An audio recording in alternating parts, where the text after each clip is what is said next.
We're here in Shiloh, the very place after the children of Israel came out of Egypt, and God set up a place where man could meet with God. He began to put ordinance and governance and systems whereby man could meet with God. Because remember, they had been in Egypt all those years around occultic practices, demonic practices and worship. And now for a holy God to meet with an unholy people when Jesus had never come, how can this thing be? So God called for Kohanic priests, and there had to be perfect red heifer cows and hyssop and it's everything that it took to try to purify man's mind and purify the wickedness of man to come into the presence of a holy God. So he came up with this system and met them at this place. And as God would have it, after the Philistines came and destroyed Shiloh, they could not destroy these rocks that would cry out. The rocks and everything landed right the way it was, 300 cubits, 100 cubits, the exact dimensions and measures of the tabernacle. I'm standing in the place that was once the Holy of Holies, the very tabernacle where God came in the wilderness. You see the wilderness?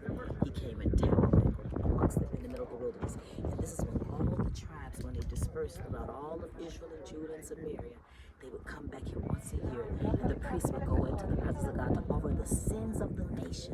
This is where it happened, where the pomegranate and the veil and a rope around him, that if he made one mistake, or if the heifer was not perfect and the offerings were not perfect, he would be consumed in his sin, and they would have to take the rope and drag him out.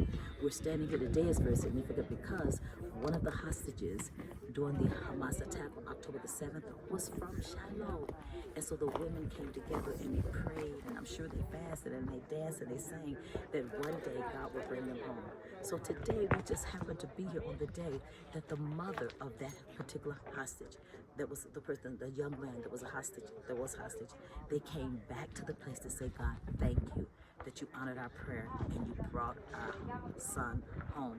And we just happen to be here while they're singing and dancing and celebrating, thanking God that as they gathered here to pray, this is the place that they've come back together to say thank you.